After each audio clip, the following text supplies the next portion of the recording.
जी नमस्कार। आप है टीजीटी पीजीटी नेट बाय अध्ययन मंत्रा के इस यूनिक चैनल पे जो समर्पित है पूरा टीजीटी पीजीटी की सीरियस ऑडियंस के लिए। ये आपको क्या नजर आ रहा है? इस शॉर्ट वीडियो को आनंदित तरीके से देखिएगा, एग्जाम में 1 नंबर पक्का हो जाता है। देखो ये जो पूरा पैटर्न आपको नजर आ रहा है ये है distribution of the shifting cultivation areas. Shifting cultivation आपने सुनी है, शिफ्टिंग कल्टीवेशन जिसको आप स्थानांतरित कृषि बोलते हो, चलवासी कृषि बोलते हो। ज्यादातर ध्यान रखिएगा जो ट्रॉपिकल एरियाज, जो ज्यादा वनस्पति वाले एरियाज हैं, ज्यादा वनों वाले एरियाज हैं, वहां पर कुछ जनजातियां, कुछ आदिवासी समुदाय इस प्रकार की खेती के प्रचलन में रहे हैं, एंगेज रहे हैं, है ना।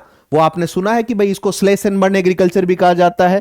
यानी ये जो पूरा साइट्स है, ये पूरा जो एरिया है आपका लैटिन अमेरिका का, अफ्रीका का पूरा कांगो बेसिन और सब साहारन अफ्रीका और साउथ ईस्ट एशिया और आपका साउदर्न पार्ट ऑफ एशिया, ये पूरा आपका शिफ्टिंग कल्टीवेशन का एरिया है। यानी यहां पर एग्रीकल्चर का कौन सा पैटर्न, यानी अब तो ये धीरे धीरे चलन में कम है क्योंकि इसमें वनों का विनाश होता है। इसको चलवासी कृषि भी कहा जाता है, ध्यान रखना। ये शिफ्टिंग कल्टीवेशन को क्या कहा जाता है? स्लेश एंड बर्न एग्रीकल्चर भी कहा जाता है, स्लेश एंड बर्न एग्रीकल्चर भी कहा जाता है। हिंदी में आप कहो तो इसे दहन कृषि। दहन कृषि क्यों कहते हैं? क्योंकि भैया इसमें जंगलों को जलाया जाता है। इसलिए आपसे कभी भी पूछे कि which is the most non eco friendly method of cultivation, non eco friendly मैंने क्यों कहा? क्योंकि इसमें वनों का विनाश होता है। ये लोग करते क्या है ये बताता हूं। ये करते क्या है? ये लोग जो जनजाति लोग हैं, जो जंगलों पर निर्भर है, ये एक कबीला रखते, एक सामुदायिक पैटर्न में काम करते हैं। ये चीज जरूर याद रखना। एक बार पूछा गया पीजीटी में कि रोटेशन ऑफ फील्ड तो सुना है आपने, रोटेशन ऑफ क्रॉप। कौन सी खेती में रोटेशन ऑफ फील्ड का प्रारूप नजर आता है? अरे खेतों की अदली बदली। ये 3-4 साल तक एक जंगल को जलाकर उसमें विधिवत रूप से खेती करते हैं और जब इनको लगने लगता है कि प्रोडक्टिविटी कम हो गई, then they switch over to the new land. नए जंगल की तलाश, सूखे जंगलों को टारगेट करते हैं, उसको जलाते हैं। अच्छा, जंगलों को जलाने के पीछे इनका तर्क क्या है? जंगलों को जलाने के पीछे इनका तर्क यह है कि उनके जो राख गिरेगी वो मिट्टी की जो प्रोडक्टिविटी है उसको बढ़ाएगी। तो ये इनका एक नजरिया है हालांकि, ठीक है। और इसलिए इसकी एक विशेषता यह भी है कि इसमें कम्युनिटी ओनरशिप देखी जाती है। यानी जो भी पैदावार होगी वो पूरा कबीला रखेगा। जैसे 10-12 घरों का एक पूरा जनजातीय कबीला है। इंडिविजुअल नहीं है कि मैं किसान हूं, मेरी पूरी फसल मेरी है, ये नियम यहां लागू नहीं होता। इसमें सामुदायिक स्वामित्व देखा जाता है। एक विशेषता और लिखना इसकी शिफ्टिंग कल्टीवेशन की, इसमें आप देखना rotation of field, rotation of field, क्योंकि इसमें 3-4 साल के बाद वो लोग नए जगह पर कूच कर जाते हैं। तभी तो हमने इसको क्या कहा? तभी हमने इसको शिफ्टिंग कल्टीवेशन कहा। ये तो रही बात। दूसरा आपसे पूछे कि शिफ्टिंग कल्टीवेशन का डिस्ट्रीब्यूशन बताइए, तो याद रखना प्यारे विद्यार्थियों, टुंड्रा एरिया में ये शिफ्टिंग कल्टीवेशन मत बता देना, डिजास्टर हो जाएगा, कंसेप्चुअल फैलेसी इंडिकेट होगी। मैंने कह दिया है शिफ्टिंग कल्टीवेशन जो है वो ट्रॉपिकल और सब ट्रॉपिकल, यानी मोटा मोटी रूप से 0 से 30 डिग्री वाले एरियाज हैं जहां पर वनस्पति बढ़िया है। उस वनस्पति पर निर्भर कुछ जनजातियां, कुछ आदिवासी कबीले इस खेती में एंगेज रहे हैं। ये चीज ठीक है। इसके बाद इसमें एक सवाल आता है आपसे शिफ्टिंग कल्टीवेशन में। इन देखो हम लोग अंग्रेजी में इसको शिफ्टिंग कल्टीवेशन बोलते हैं, लेकिन आपको पता है 4 कोस पे बदले पानी, 8 कोस पे बदले वाणी, कुछ ऐसी कहावत है। अलग अलग क्षेत्रों में ये जो लोग हैं इनको अलग अलग नाम देते हैं, तो आपको नाम भी याद रखने हैं कौन सा। सब लोग ध्यान से देखिएगा। यहां पर ब्राजील में ये जो खेती होती है बच्चे, ब्राजील में इसे क्या कहा जाता है? रोका कहा जाता है। ब्राजील में शिफ्टिंग कल्टीवेशन को रोका कहा जाता है। मैक्सिको वाला ये पूरा एरिया जो है आपका लेटिन सब लेटिन, इसमें यहां पर इसको मिल्पा कहा जाता है, ठीक है, मिल्पा कहा जाता है। उसके अलावा ध्यान रखिएगा ये पूरा जो कोंगो बेसिन है यहां पर इसको क्या कहा जाता है? इसको मसोले कहा जाता है। कोंगो एक कंट्री है बेसिकली, डीआरसी बोलते हैं, डेमोक्रेटिक रिपब्लिक ऑफ कोंगो। तो कोंगो बेसिन लिख लो, कोंगो में क्या बोलते हैं? इसको मेसोले कहा जाता है। ब्राजील में इसको रोका कहा जाता है। अरे किसको, किसकी बात कर रहा हूं? शिफ्टिंग कल्टीवेशन की, चलवासी कृषि की, दहन कृषि की, ठीक है। उसके अलावा देखना ये कंट्री है वेनेजुएला। वेनेजुएला जहां पर पेट्रोलियम का सबसे बड़ा रिजर्व है पूरी दुनिया में, पेट्रोलियम के सर्वाधिक भंडार कहां पर है? वेनेजुएला में, याद रखिएगा। तो वेनेजुएला में इसको क्या कहा जाता है? कोनुकू कहा जाता है।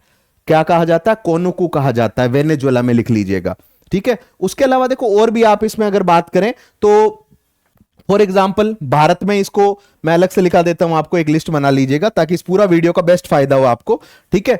इसको टोंग्या कहां कहा जाता है? टोंग्या, ध्यान रखिएगा। म्यांमार में इस एग्रीकल्चर को, कल्टीवेशन को टोंगा कहा जाता है। तमराई कहां कहा जाता है? तमराई, तमराई बेटे थाईलैंड में इसको तमराई कहा जाता है, ठीक है, ये ध्यान रखना, थाईलैंड में। चेना कहां कहा जाता है? श्रीलंका में शिफ्टिंग कल्टीवेशन को चेना कहा जाता है। ब्राजील में क्या कहा जाता है? रोका, जैसे मैंने कह दिया है। ब्राजील में रोका कहा जाता है, स्क्रीनशॉट ले लीजिएगा, परेशान बिल्कुल नहीं होना है।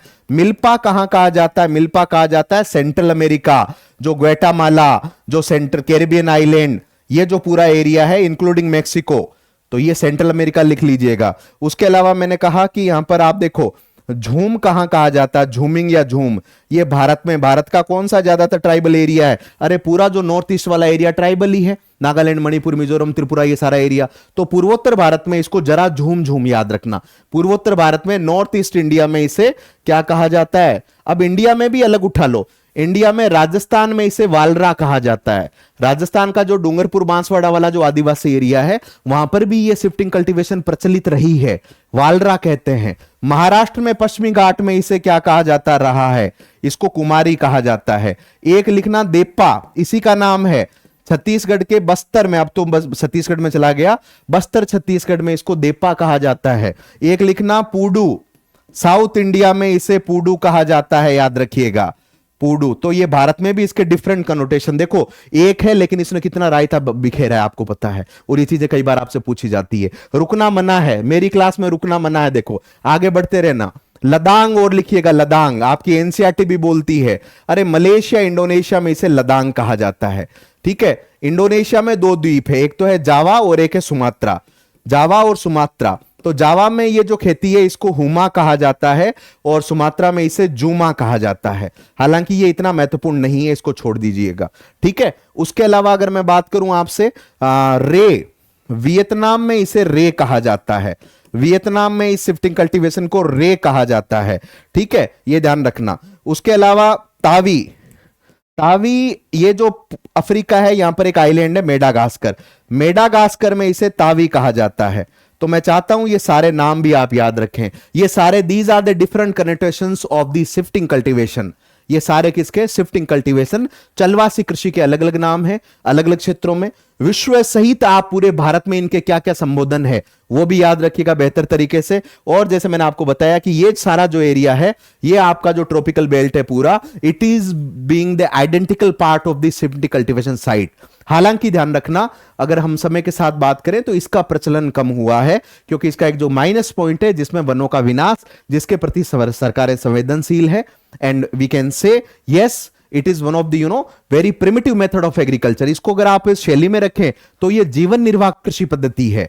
यानी ये जो लोग बाग करते हैं ये सारी खेती, इनका मुख्य उद्देश्य प्रॉफिट मेकिंग नहीं होता है, इनका मुख्य उद्देश्य है अपना पूरा यानी जीवन निर्वाह, सब्सिस्टेंस, खुद और खुद के परिवार का पेट पालना। तो ये शिफ्टिंग कल्टीवेशन जीवन निर्वाह कैटेगरी में आएगी। जैसे और भी आपके जीवन निर्वाह में क्या आता है? इंटेंसिव सब्सिस्टेंस एग्रीकल्चर, गहन जीवन निर्वाह कृषि।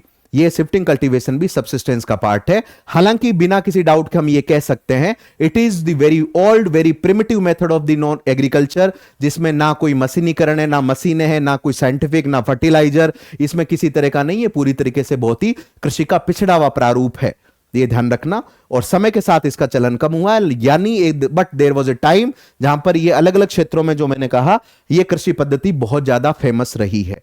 तो ये शॉर्ट वीडियो आपके लिए एग्रीकल्चर के इस टाइप में, बिकॉज आप जनरल पेपर में भी ये क्वेश्चन कई बार पूछे जाते हैं ना, आपके सब्जेक्ट में भी पूछे जाते हैं। तो इस तरह के शॉर्ट वीडियो से भी आप अपने आप को इनरिच करते रहिएगा, क्योंकि नॉलेज किस फॉर्म में भी मिले, that is a kind of heritage and value addition to your mind, to your academic excellence. तो इस चैनल को सब्सक्राइब कर लीजिएगा, और ये क्लास को, इस शॉर्ट वीडियो को लाइक करना मत भूलना। मेरा नाम है डॉक्टर गजेंद्र सिंह, मिलता रहूंगा आगे भी। Thank you so much.